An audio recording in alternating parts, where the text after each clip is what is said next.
The final arc to Jujutsu Kaisen has already been revealed to us. The author GEGE actually said that there are going to be 3 big arcs to end the series off. So we already have Shibuya, we're in the Culling game right now, and there's going to be one arc after that, which will be the final big arc. But there is more than enough information to deduce what this final arc could be. Now, it's pretty obvious that whatever this final arc is going to be, it's going to have to do with Kenjaku's bomb that he's going to drop. When Reggie was talking to Megumi, Reggie actually did reveal that he theorized that Kenjaku must have some sort of bomb that he's going to drop once all of the players were weeded out and only the strong players were left. Now, what could this bomb be? Now, of course, in the manga, it actually shows a literal bomb, and then we also, for some reason, see that Kenjaku is talking to China, so really, it could just be anything. However, what it actually could be is limited, and today I'm going to be discussing every single possibility of just what this bomb could be and what this will mean for the final arc of the series. Now, let me just get this out of the way first. The most popular theory that's going around the fanbase is that the final bomb for the final arc is just going to be Sukuna. So it's as simple as there's not much thought that needs to go into it, because obviously Kenjaku seems to have many ties to Sukuna, as not only did he know Sukuna in the past, as he has witnessed his strength firsthand from how he was talking to Hajime Kashimo, it also seems like he's formed some sort of contract with him on many levels, since remember that Kenjaku also incarnated Uraume, who is Sukuna's personal chef, back into this current world, and Uraume has direct ties to Sukuna, so obviously he made this contract with Uraume 1,000 years ago in the Heian era, so if he had done that with Uraume, then of course that means he knows Sakuna. And with Sakuna himself, it's really interesting because when the Culling game started, Yuji was counted as a player because of Sukuna inside it, and it's really odd because that shouldn't be the case, because Yuji ate the finger voluntarily. You should only be a player if Kenjaku had forced you or had made you eat the object, which Megumi even says it makes no sense. How can you be a player if you ate the finger on your own? And Megumi says he saw this himself. Now obviously, as we later find out, Kenjaku is actually Yuji's mother, yet how many villains can say they banged the main character's dad? So he's on some eyes and stuff. But obviously Kenjaku seems to have some sort of plan for it, since he did have a kid for some sort of reason, and the Culling game does make it seem like Kenjaku was the one who planned it all, as that's what the Jujutsu sorcery is counting it as. And furthermore, Kenjaku actually speaks to Yuji, well, during his final grand speech at the end of Shibuya, he actually speaks as though he made Yuji eat a cursed object, like it was all his doing. So the point of all this being, he clearly has some sort of contract or plan with Sakuna, and then this makes a lot of sense because we still don't know how Sakuna is going to incarnate. I've made a whole video on that. It could have to do with Megumi or whatever it could, but whatever it is, it does seem like there are some ties between the two. So that's why the popular theory that the bomb is going to drop is just going to be Sukuna. And I actually asked you guys just what you guys think the bomb could be in my community tab, so I'm going to be including some of those comments here. So Brabhat says Sukuna has been referred to as kind of like a bomb or like a ticking time bomb, so then it makes sense for Kenjaku to be referring to Sukuna when he's talking about a bomb, though in all fairness it was Reggie who was talking about the bomb, but it does make sense in that way since Sukuna is pretty much a walking natural disaster. This goes along the lines of that guy Trey, who says being referred to a calamity, I think it's not too far off to say Sukuna would be a bomb, which is fair. It is the most popular theory in the fanbase. Quick fun fact, that guy Trey is actually the first person to ever donate to me in a live stream. So yeah, pretty cool that guy Trey. Shout out to you, my guy. First guy to donate. Now that's the Sukuna theory out of the way. What's the next theory that it could be? Now this is a really interesting one, and it has to do with the 3 vengeful cursed spirits, or I guess they're referred to as the 3 vengeful spirits, not as cursed. It seems to be a translation thing, but it's not too big of a change since some people say vengeful instead of cursed. Yeah, it's a whole mess in that aspect. But regardless of all the translation stuff, I didn't even think about this until in one of my live streams, a regular viewer of the channel called Opposite Hedgehog actually suggested what if the bomb is just the 3 vengeful spirits, which I thought was a great theory. I'd never actually seen it until that point, which is really cool. I mean, think about it. These 3 vengeful cursed spirits have gotten so much hype. Just imagine we actually get to see them and they're kind of like the final villains, or maybe not the final villain, but kind of the main antagonist of the final arc. Now, in case you don't know, the 3 great big vengeful cursed spirits, whatever their grand title is, pretty much way back in the day, I can't remember if it was 800 years ago or over 1,000 years ago, regardless, it was a very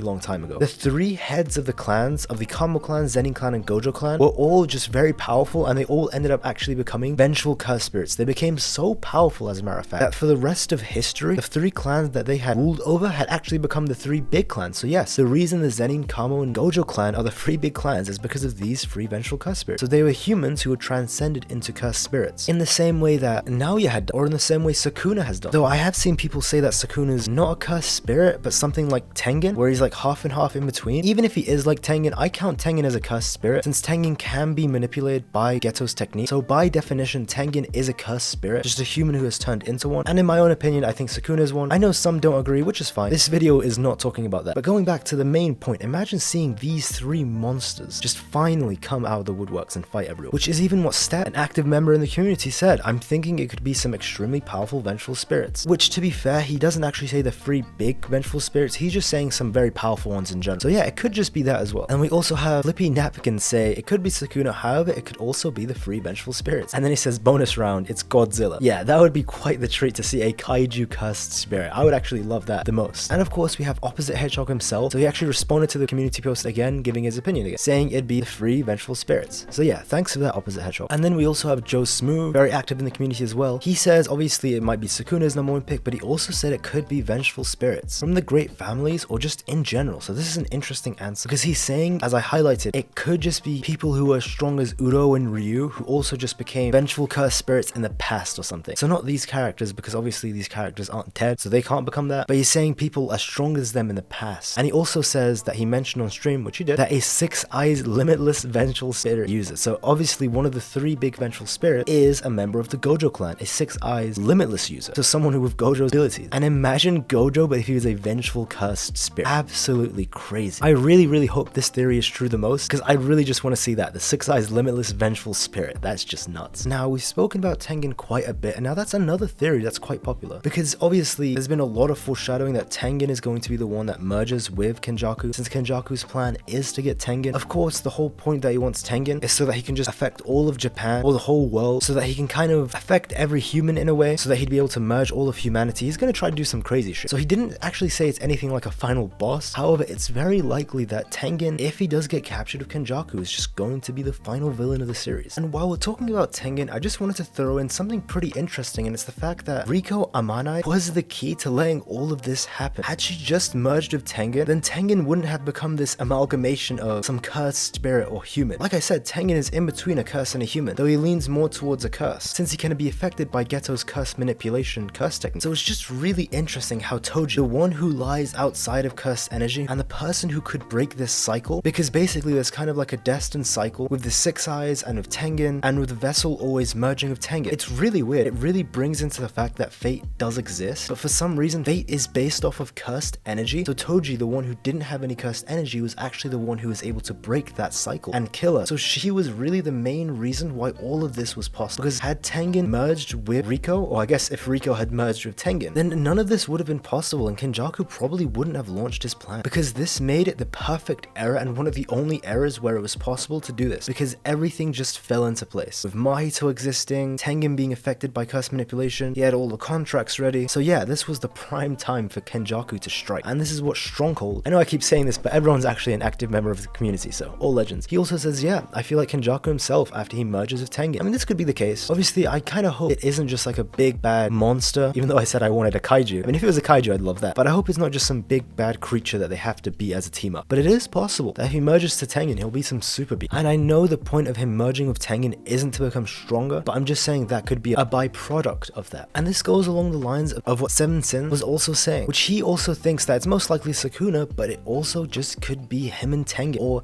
Kenjaku controlling Tengen, since obviously Kenjaku wants to optimize cursed energy. That's kind of part of his plan. So yeah, it'd be pretty interesting. I mean, the Tengen theory does have a lot of foreshadowing, so it does make sense in that way, even though he wasn't referring to him as a monster. He wanted Tengen for other reasons, considering how powerful Tengen is in the lore, and how powerful he would be if he merged with Kenjaku, or if Kenjaku had control over him with Geto's cursed spirit manipulation. Yeah, it would be next level. Now, this next theory for what the final arc could be is pretty interesting. So it'd kind of be like the culling game, but I guess in a super culling game. This is the theory that I'm not banking on the most. Nonetheless, it's still a theory that people think. It's the theory that Kenjaku is going to combine all the colonies with only the strong players left to make a super colony. And then once he does that, he can drop his bomb in. So here's what Stanley says: I like the idea of all the colonies coming together. However, he does state that how Uyu's teleporting around each colony seems to make this unlikely. So again, I don't think it's likely, but it is something people are talking about. Now, this next theory by Tay is pretty interesting. It's that going along the lines of everyone versus everyone, it's going to be everyone fighting Sukuna. However, Kenjaku is going to take control of Sukuna when he's defeated or injured, which would be absolutely crazy. Imagine Kenjaku has control over Sukuna and now has his abilities and all that, or can use Sukuna. That would be just nuts. Now, the final bomb,